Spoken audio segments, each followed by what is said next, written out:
Cora swings and pulls a hatchet from his hand, boops him in the neck, then does a fancy but time-wasting spin. No blood, by the way. Dragging a girl screaming while discussing grape etiquette is a-okay, though. Then there's this guy. Instead of just shooting her, he does his best impression of a T-posing balloon man. At this point in the story, we know none of these guys could have passed the ASVAB, but Frank here would have died crossing the street years ago. After wounding 2 men on the ground, Cora is completely exposed. It cuts to Rookie getting pulled back, then Bob turning Village Girl into a human shield and pulling a gun on Cora. So Cora's dead now, right? Wrong. As the scene continues, we see Bob in the back moving to grab Farm Girl. These scenes are out of order. I get why they did this. All of Cora's fight will be shown, but they want to give focus on other parts of the scene.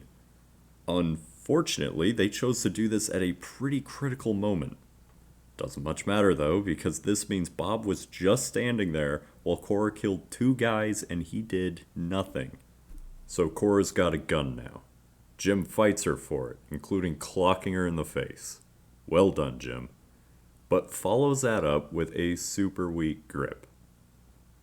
Jim, if you grabbed it like a normal person, you'd be alive right now. Cora wins the tugging match because Jim holds things weird. Then he just stands there flabbergasted and lets himself get hit in the face. Frank gets shot. I get it. A hatchet to the leg sucks. But Frank had a gun on him the whole time. If he had used it at any point, he would still be alive. The hair does a much better job because unlike Jim, he can actually hold things like a person. Really uses his head. But gets defeated by tactical sand. Alright, honestly, his reaction is a little exaggerated, but I like this. Hair fights like a real threat, and Cora has to use the environment to buy some breathing room, and she takes full advantage of it. Technically, I just lied. He doesn't actually hold the gun. But the intent is clear, and it's not a problem with the characters making dumb decisions or anything like that. Just a momentary actor mistake. The scene goes on like it didn't happen. It wasn't done intentionally to facilitate the good guys winning or anything like that. It's just a nitpick. Now here comes Randy charging the girl with a knife while shooting the ground. Piss off, Randy. We get a fraction of a second of Josh with a 10mm charging into a brawl. Dumb. Josh gets a shaving injury for his trouble and an elbow boo-boo. No blood, so it's not entirely clear, but Josh is done here. I want to point out that these soldiers have pistols. So why do Bob and Bill have no stock rifles? They have full-length rifles, cut rifles with no front sight, and pistols with no rear sight. We make jokes about Kel-Tec engineers, but at least their horrors are designed to actually work. Rebel Moon armors actively worsen the base product, and the soldiers using them are no better. Cora now has Josh's pistol and somehow blocks 2 overhead strikes. Lenny gets blasted and Pete does nothing with his left hand. Doesn't reach for the gun, doesn't grab her, doesn't do anything until Cora turns to face him. For the crime of dumb, Pete is sentenced to death in slow-mo. Cora doesn't just shoot Mark.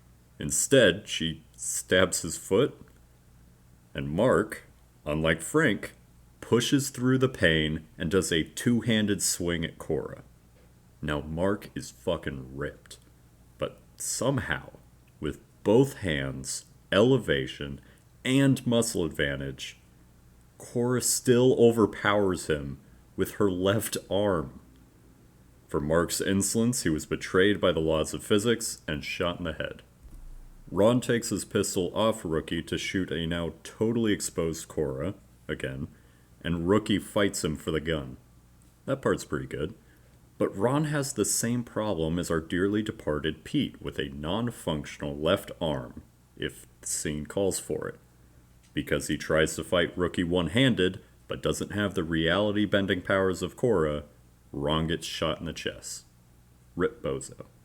Cora is completely exposed in the middle of the granary.